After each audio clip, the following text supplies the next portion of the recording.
अच्छा, अगर कोई सो रहा हो तो क्या उसे उठा सकते हैं? कबीरदास जी ने इसके ऊपर एक बड़ी अच्छी बात कही है कि सोता साधु क्या करे। अगर साधु सो रहा है तो उसे क्या करना चाहिए?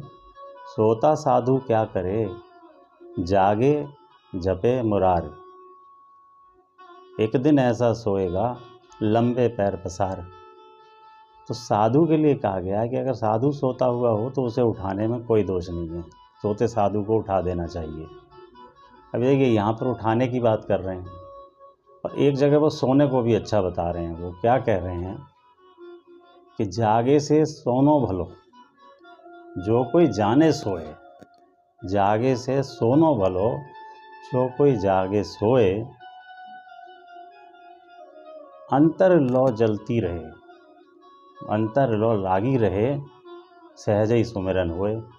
अगर कोई सिद्ध अवस्था में पहुंच गया है तो वो जग रहा है सो रहा है, इससे कोई फर्क नहीं पड़ता, कोई फर्क नहीं पड़ता, क्योंकि उसकी तो सांसों से सुमिरन होता है, सांस सांस में सुमिरन है उसकी।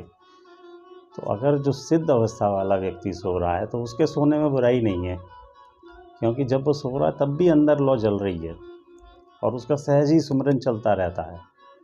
तो ये जागना और सोना जो है बड़ा विचित्र है। अध्यात्म की दृष्टि से इसको समझना मतलब बड़ा रहस्यात्मक है। गीता में भी कहा गया है कि या निशा सर्वभूतानां तस्याम जागृति संयमी, यस्याम जागृति भूतानि सा निशा पश्यतो मुनेः। मतलब ये है कि या निशा सर्वभूतानां, यानी कि सारे संसार के लिए जो रात है, तस्याम जागृति संयमी, तो यानी कि जिस सारे संसार के लिए जो रात है वो संयमी पुरुष के लिए वो दिन है, उसमें वो जगता है।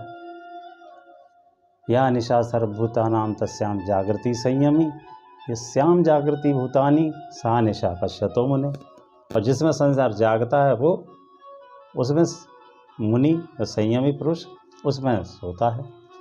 अब आप सोचेंगे क्या मुनि क्या उल्टे होते हैं, जब सब जगते हैं तब वो सोते हैं, जब सब सोते हैं तो वो जगते हैं? ऐसा नहीं है, इसका बड़ा गूढ़ अर्थ है, ध्यान देने की चीज़ है ये।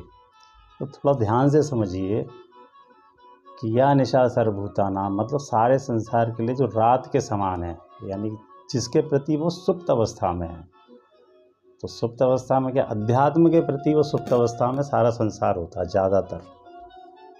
ज्ञान योग, कर्म योग, ज्ञान वैराग्य, ध्यान योग, इनके बारे में जब चर्चा होगी तो वहाँ पे वो सुप्त अवस्था में होगा। कई बार देखा होगा कि भगवत कथाएं चलती हैं और लोग बैठ के या तो रील देखते रहते हैं या निद्रावस्था में आ जाते हैं या फिर जमाई लेते रहते हैं। तो उसको कहते हैं कि संसारी लोग इधर, क्योंकि उनकी अरुचि होती है, उतनी रुचि नहीं होती इन चीज़ों में, तो वो वहाँ पे सुप्त अवस्था में होते हैं। और वहाँ पर जो ज्ञानी है वो उसमें जगता है, वो बिल्कुल अटेंटिव होकर सुनता है।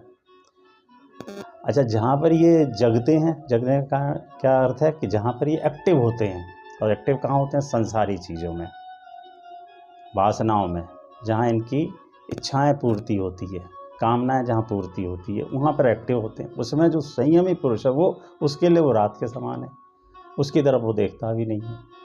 तो यहाँ सोना और जगने का अर्थ जो है वो थोड़ा सा गूढ़ है, ध्यान से समझने की चीज़ है। इसीलिए कहते हैं कि शास्त्र बिना गुरु के समझ में नहीं आता।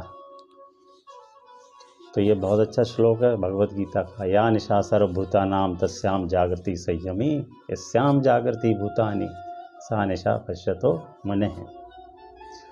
हरे कृष्णा कृष्ण कृष्ण हरे हरे, हरे राम राम राम हरे हरे। जय श्री कृष्ण।